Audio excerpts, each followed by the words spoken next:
23ನೇ ಕಂತಿನ ಪಿಎಂ ಕಿಸಾನ್ ಯೋಜನೆಯ ಹಣದ ಬಿಡುಗಡೆ ದಿನಾಂಕ ಫಿಕ್ಸ್ ಆಗಿದೆ.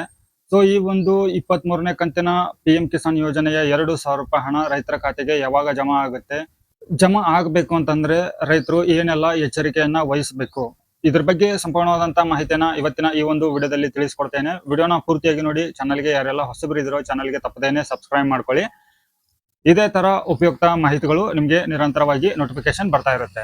ನೋಡಿ ವೀಕ್ಷಕರೇ, ಈಗಾಗಲೇ ಪಿಎಂ ಕಿಸಾನ್ ಯೋಜನೆಯ 22ನೇ ಕಂತಿನ ಹಣವನ್ನ ಮಾರ್ಚ್ ತಿಂಗಳು 13ನೇ ತಾರೀಕಿಗೆ ನೀವೆಲ್ಲ ರಿಸೀವ್ ಮಾಡ್ಕೊಂಡಿದ್ರಿ.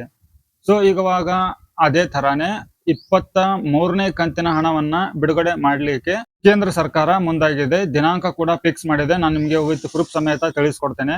ಇದ್ರ ಜೊತೆಗೆ ನಾವು ಇವಾಗ 23ನೇ ಕಂತಿನ ಹಣವನ್ನ ಬರ್ಲಿಕ್ಕೆ ಏನ್ ಮಾಡ್ಬೇಕು, ಬರದೇ ಇರೋ ಹಾಗೆ ಏನಾದ್ರೂ ಆಗಿದ್ರೆ ಅದನ್ನ ಯಾವ ತರ ಚೆಕ್ ಮಾಡ್ಕೋಬೇಕು, ನಾವು ಯಾವ ತರ ಎಚ್ಚರಿಕೆ ವಹಿಸ್ಕೋಬೇಕು, ಇದ್ರ ಬಗ್ಗೆ ತಿಳ್ಕೊಳ್ಳೋಣ.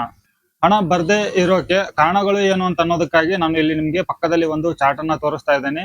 ಈ 4 ಆಪ್ಷನ್ಗಳನ್ನ, ಈ 4 ಸಮಸ್ಯೆಗಳನ್ನ ನೀವು ಸರಿಪಡಿಸ್ಕೊಂಡ್ರೆ ನಿಮಗೆ 23ನೇ ಕಂತಿನ ಹಣ ಅಷ್ಟೇ ಅಲ್ಲ, ಯಾವುದೇ ಹಣ ಬರೋದನ್ನ ತಡೆಗಟ್ಟಲಿಕ್ಕೆ ಆಗೋದಿಲ್ಲ. ಸೊ ಅದು ಕಂಟಿನ್ಯೂ ಆಗಿ ಬರ್ತಾನೆ ಇರುತ್ತೆ. ಸೊ ಮೊದಲನೇದಾಗಿ ಏನಪ್ಪಾ ಅಂತಂದ್ರೆ KYC ಮಾಡ್ಕೋಬೇಕಾಗತ್ತೆ.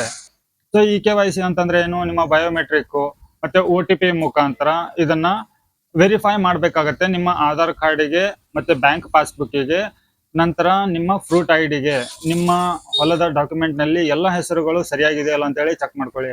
ನಂತರ ನಿಮ್ಮ ಭೂ ಮಾಲೀಕತ್ವ ಅದನ್ನ ಕೂಡ ಪರಿಶೀಲನೆ ಮಾಡಿ. ಇದಕ್ಕೆ ಅರ್ಹರು ಯಾರು ಅಂತ ಅನ್ನೋದನ್ನ ಇಲ್ಲಿ ಕೊಟ್ಟಿದ್ದಾರೆ. ಫೆಬ್ರವರಿ 1, 2019 ನಂತರ ಇರುವಂತ ಭೂಮಿ ಪಡೆದಿರುವಂತ ರೈತರು ಅಂತವರಿಗೆ ಮಾತ್ರನೇ ಈ ಒಂದು ಪಿಎಂ ಕಿಸಾನ್ ಯೋಜನೆ ಹಣ ಬರುತ್ತೆ. ಇನ್ನ ಮೂರನೇದ್ದು, ಒಂದೇ ಕುಟುಂಬದಲ್ಲಿ ಇಬ್ರು ಇದ್ರೆ, ಸೊ ಇದು ಒಂದೇ ಮನೆಯಲ್ಲಿ ಒಬ್ಬರಿಗಿಂತ ಇಬ್ರು ಅಥವಾ ಹೆಚ್ಚಿಗೆ ಪಡಿತಾ ಇದ್ರೆ ಅವರು ಕೂಡ ಈ ಪರಿಶೀಲನೆಯನ್ನ ಮಾಡಿಸ್ಕೊಳ್ಳೇಬೇಕು.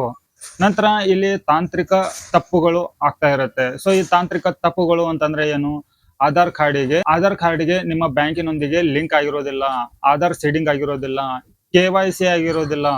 ಸೊ ನಿಮ್ಮ ಆಧಾರ್ ಕಾರ್ಡಿಗೆ ಒಂದು ಬ್ಯಾಂಕ್ ಅಕೌಂಟ್ ಅನ್ನ ಕೊಟ್ಟಿರ್ತೀರಾ. ಫಾರ್ ಎಕ್ಸಾಂಪಲ್, ನೀವು SBI ಬ್ಯಾಂಕ್ ಅನ್ನ ಯೂಸ್ ಮಾಡ್ತಾ ಇರ್ತೀರಾ ಅಂತ ತಿಳ್ಕೊಳ್ಳಿ.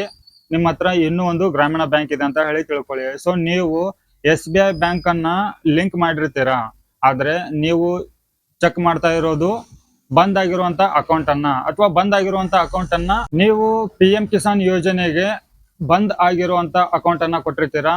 ಆ ಒಂದು ಅಕೌಂಟ್ ಇನ್ ಆಕ್ಟಿವ್ ಅಲ್ಲಿ ಇತ್ತು ಅಂತಂದ್ರೆ ಆ ಒಂದು ಹಣ ನಿಮ್ಮ ಬ್ಯಾಂಕ್ ಖಾತೆಗೆ ಬರೋದಿಲ್ಲ. ಸೊ ಸಣ್ಣ ಪುಟ್ಟ ತಪ್ಪುಗಳನ್ನ ನೀವು ಸರಿಪಡಿಸ್ಕೊಳ್ಳಿ. ಇನ್ನ ನೀವು ಮಾಡ್ಬೇಕಾಗಿರೋ ಕೆಲಸ ಏನಪ್ಪಾ ಅಂತಂದ್ರೆ ಸ್ಟೇಟಸ್ ಅನ್ನ ಪರಿಶೀಲನೆ ಮಾಡಿ.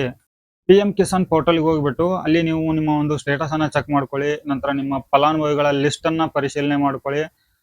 KYC ಪೂರ್ಣ ಆಗಿದೆಯೋ ಇಲ್ಲೋ ಅದನ್ನ ಕೂಡ ಪರಿಶೀಲನೆ ಮಾಡ್ಕೊಳ್ಳಿ. ಇಷ್ಟೆಲ್ಲ ಮಾಡ್ಕೊಂಡ ನಂತರ ನಿಮ್ಗೆ ಈ ಪಿಎಂ ಕಿಸಾನ್ ಯೋಜನೆ ಹಣ ತಡೆಯೋಕೆ ಯಾರ ಕಡೆಯಿಂದನೂ ಆಗೋದಿಲ್ಲ.